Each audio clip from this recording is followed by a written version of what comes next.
bohong. Aku hanya memikirkan satu peraturan penting. Kenapa kau lakukan hari ini kalau kau bisa melakukannya besok? Few moments later.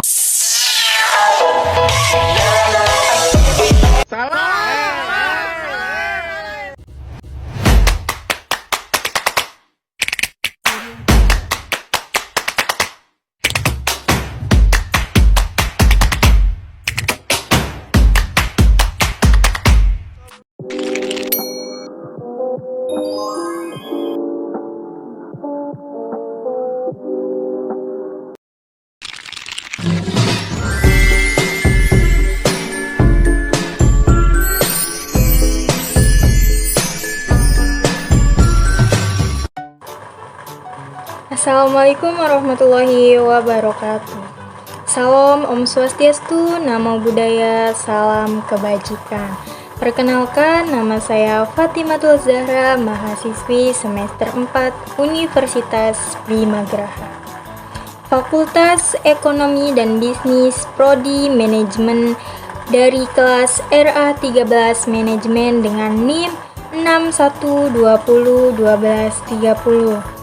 Pada video kali ini saya akan membuat video untuk syarat pemenuhan tugas ujian akhir semester. Nah, pada video kali ini saya akan menjelaskan tentang motivasi dan pengaruhnya terhadap kinerja.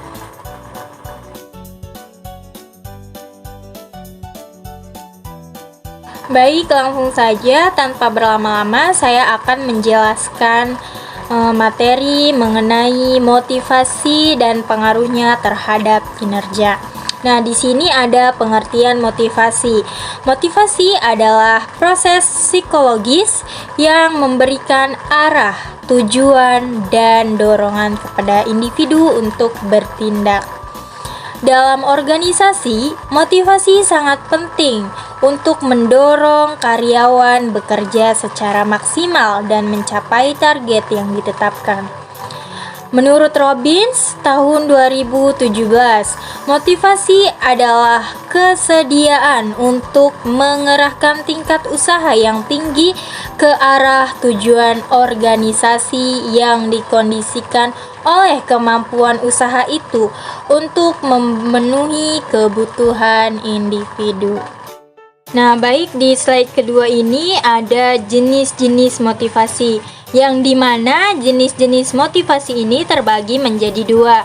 Yang pertama, motivasi intrinsik. Motivasi intrinsik ini berasal dari dalam diri seseorang, minat pribadi, kepuasan batin, serta tantangan kerja. Dan yang kedua ada motivasi ekstrinsik. Motivasi ekstrinsik ini berasal dari luar, yang dimana gaji, penghargaan atau reward, serta promosi, bonus, dan pujian. Nah, selanjutnya di sini ada tujuan motivasi dalam organisasi. Di sini ada 4 tujuan. Yang pertama, tujuannya meningkatkan produktivitas kerja, dan yang kedua, mendorong semangat dan loyalitas karyawan. Yang ketiga, tujuan mengurangi turnover atau perpindahan karyawan. Dan yang terakhir, tujuan meningkatkan inovasi dan kreativitas karyawan. Selanjutnya ada teori motivasi. Di sini ada beberapa teori motivasi. Yang pertama, teori hierarki. Seperti yang dikemukakan oleh Abraham Maslow, menyatakan bahwa kebutuhan manusia di tempat kerja dapat dikategorikan dalam beberapa tingkat hierarki, yaitu kebutuhan fisiologis, makan dan minum, kebutuhan keamanan, jaminan kerja dan keselamatan, dan kebutuhan sosial, hubungan sosial, kerja tim. Selanjutnya ada penghargaan, pengakuan status, aktualisasi diri, ataupun potensi diri, kreativitas. Baik, selanjutnya ke teori yang kedua. Nah, yang dimana teori yang kedua ini adalah teori dua faktor Herzberg. teori ini dibagi menjadi 3 faktor. Yang pertama, faktor motivator, yang dimana faktor motivator ini memberi kepuasan, prestasi, tanggung jawab, serta perkembangan karir. Dan faktor yang kedua yaitu faktor higienis. Faktor higienis ini mencegah ketidakpuasan yang terdapat gaji, kondisi kerja, serta hubungan kerja. Nah, yang terakhir, faktor yang ketiga itu penerapan. Perusahaan perlu memperhatikan kedua faktor ini agar karyawan tetap termotivasi. Selanjutnya, teori yang ketiga yaitu teori kebutuhan Maxwell, di mana teori ini terdapat 3 kebutuhan. Yang pertama, kebutuhan akan pencapaian, achievement, dan yang kedua, kebutuhan akan afiliasi, yaitu hubungan sosial. Dan yang selanjutnya, kebutuhan akan kekuasaan, yaitu pengaruh kepemimpinan. Nah, di sini teori yang terakhir yaitu teori ekspektasi Virum. Motivasi seseorang bergantung pada ekspektasi. Apakah usahanya akan menghasilkan kinerja baik? Lalu ada juga instrumental. Apakah kinerja akan membawa hasil? Dan yang terakhir, valensi. Seberapa penting hasil itu bagi individu? Nah, selanjutnya di sini saya mencantumkan 2 kasus nyata. Yang pertama, kasus Google, yang dimana Google menyediakan lingkungan kerja yang nyaman, fleksibel, dan penuh penghargaan. Dan karyawan mendapatkan fasilitas seperti gym, makanan gratis, serta ruang santai. Dan juga karyawan diberi kebebasan berinovasi 20% waktu kerja untuk proyek pribadi.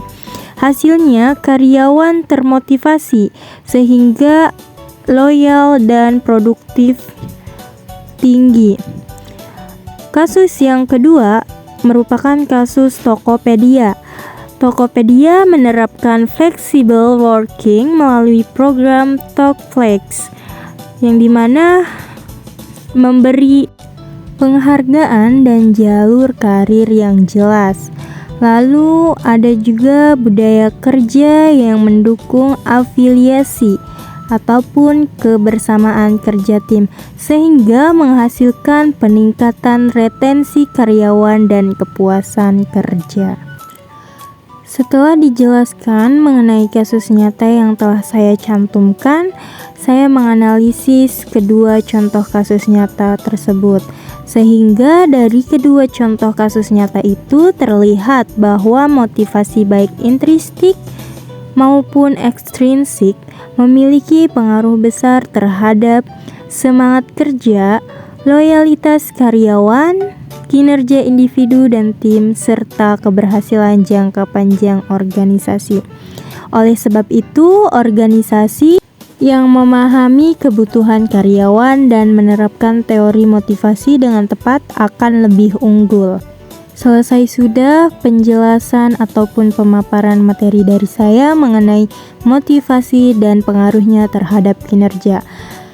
Dan selanjutnya saya akan bacakan kesimpulan dari materi tersebut. Kesimpulannya, motivasi merupakan elemen kunci dalam mendorong kinerja organisasi.